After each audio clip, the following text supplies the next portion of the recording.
जैसा चाहा था वैसा होगा। आज का संदेश बेहद आवश्यक है। इसे अंत तक अवश्य देखना, नहीं तो सच तुमसे छूट जाएगा।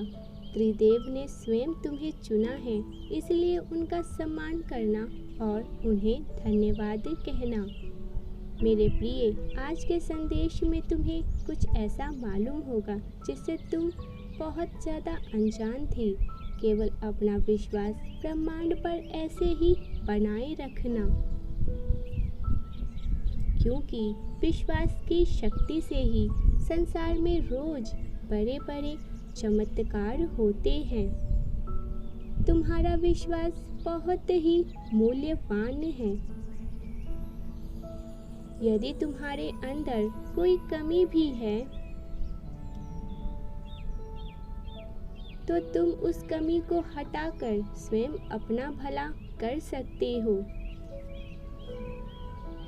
इसके लिए तुम्हें स्वयं को रोज बेहतर बनाना पड़ेगा,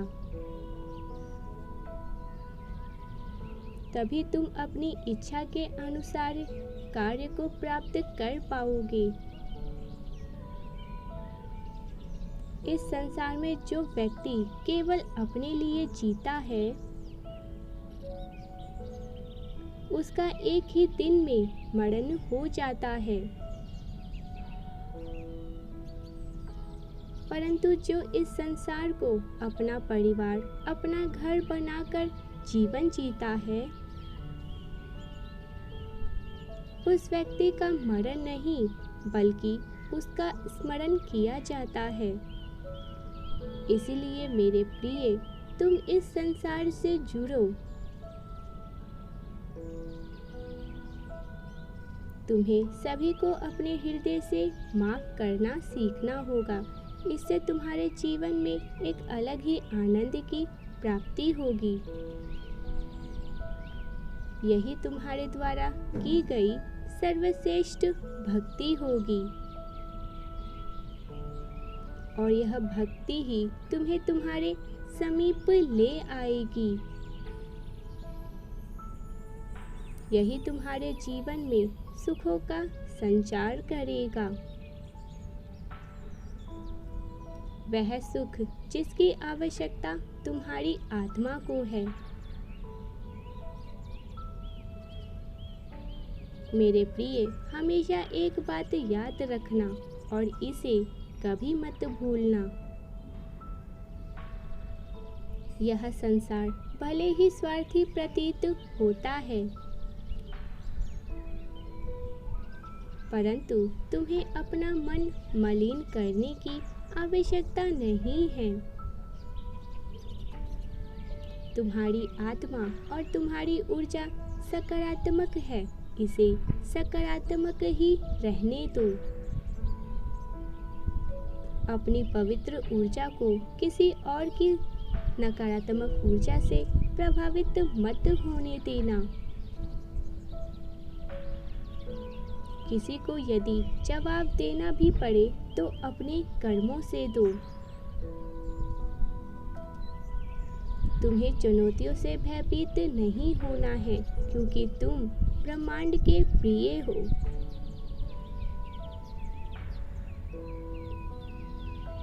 मेरे प्रिय, तुम्हारी भक्ति निस्वार्थ है और सच्ची है, क्योंकि भयभीत होने वाले व्यक्ति जीवन में आगे कभी नहीं बढ़ पाते हैं। तुम्हारा जन्म आकाश में विचरण करने के लिए हुआ है। अपने अलौकिक ऊर्जा से इस संसार का कल्याण करने के लिए हुआ है। उसके लिए तो मैं स्वयं तुम्हें तैयार करना पड़ेगा, स्वयं पर कार्य करना पड़ेगा। प्रतिदिन अपनी ज्ञान को बढ़ाने के लिए तुम्हें कार्य को करना पड़ेगा। यह पूरा ब्रह्मांड तुम्हारे पास ही रहते हैं। तुम्हारे निश्चल भाव से ब्रह्मांड तुमसे जुड़ गए हैं। आज हम चाहते हैं कि तुम हमारी एक बात मानो, जिसकी तुम्हें आवश्यकता पड़ेगी।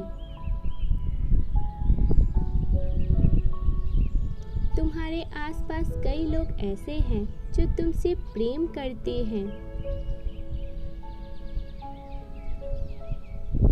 परंतु कुछ ऐसे लोग भी हैं जो तुम्हें पसंद नहीं करते हैं। ऐसे में प्रश्न यह है कि जो तुम्हें पसंद नहीं करते हैं उनके साथ क्या करें। मेरे प्रिय, ऐसे में तुम्हें उन्हें भूल जाना है।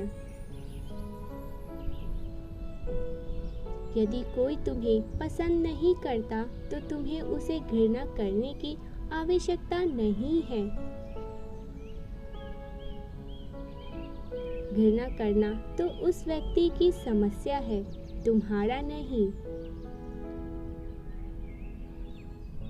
यदि तुम इस स्थान पर नहीं होते तो वह व्यक्ति किसी न किसी और से घृणा ही कर रहा होता। अगर पूरी पृथ्वी पर कोई नहीं होता तो वह अकेला ही होता, तो वह स्वयं से ही घृणा करता।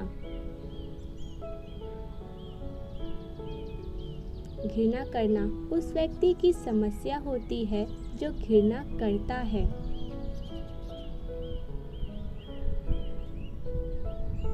इसीलिए तुम्हें किसी से घृणा या नफरत नहीं करना है।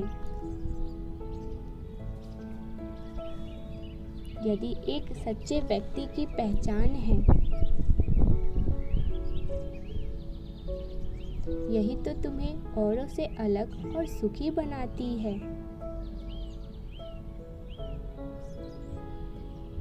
यही सोच तुम्हें संसार के सभी चीजों के समीप ले जाती है।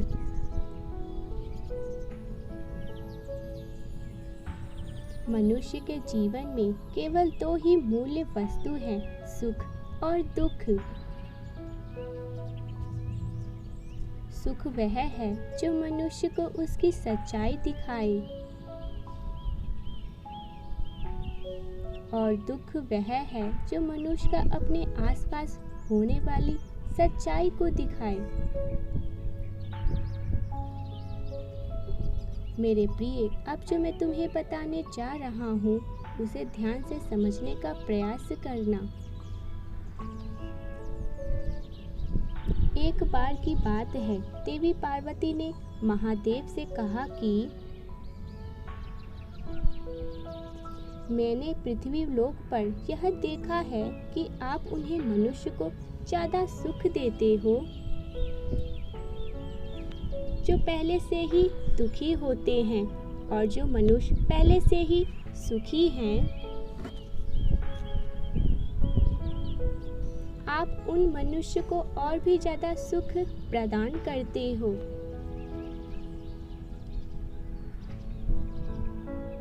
देवी पार्वती की यह बात सुनकर महादेव ने उन्हें उत्तर देने के लिए उन्हें पृथ्वी लोक पर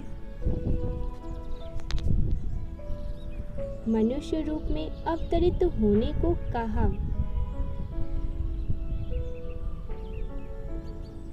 महादेव पार्वती जी ने मनुष्य रूप में आकर एक छोटे से गांव के पास अपनी कुटिया बनाई। शाम होने पर महादेव ने पार्वती जी से कहा कि हमें दूसरे मनुष्य की तरह अपने रात के भोजन की तैयारी करनी होगी।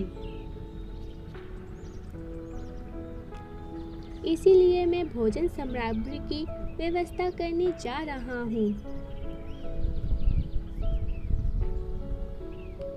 और तुम चूल्हे की व्यवस्था कर लो।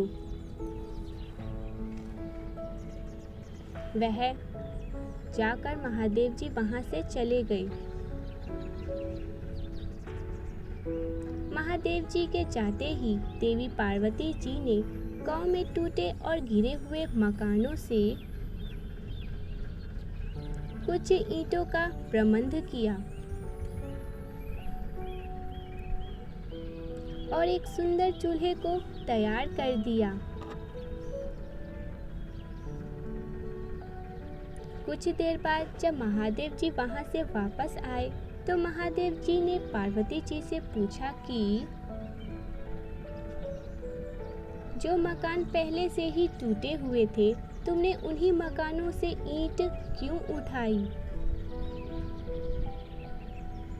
जबकि तुम तो अच्छे और सुंदर दिख रखे मकानों से भी तो ईंट ला सकती थी। यह सुनकर देवी पार्वती जी ने उत्तर दिया और कहा कि हे प्रभु, अच्छे और सुंदर दिख रखे मकानों के निवासियों ने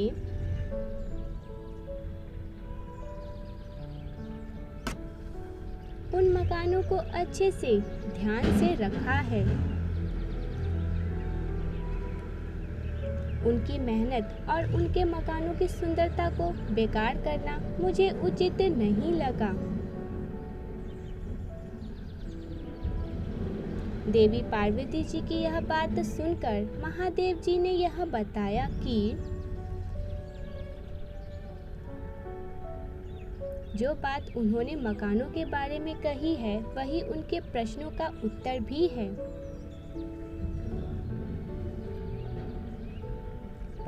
कहने का अर्थ यह है कि जो मनुष्य अपने जीवन को रख रखाव बहुत ही सुंदर सत्कर्मों से करते हैं, उनके जीवन में सुख हमेशा ही बना रहता है।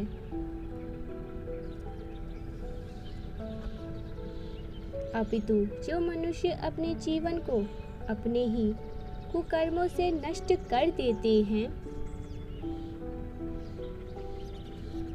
उनके जीवन में हमेशा ही दुख बना रहता है। इसीलिए मनुष्य को अपने जीवन को सदैव खुशियों से और सत्य कर्मों से इतना सुंदर बनाना चाहिए जिससे उसके जीवन में सुख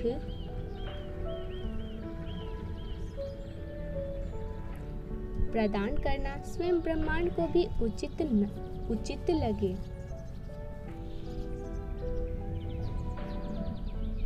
तो बताओ, आज तुमने क्या सीखा इस संदेश से?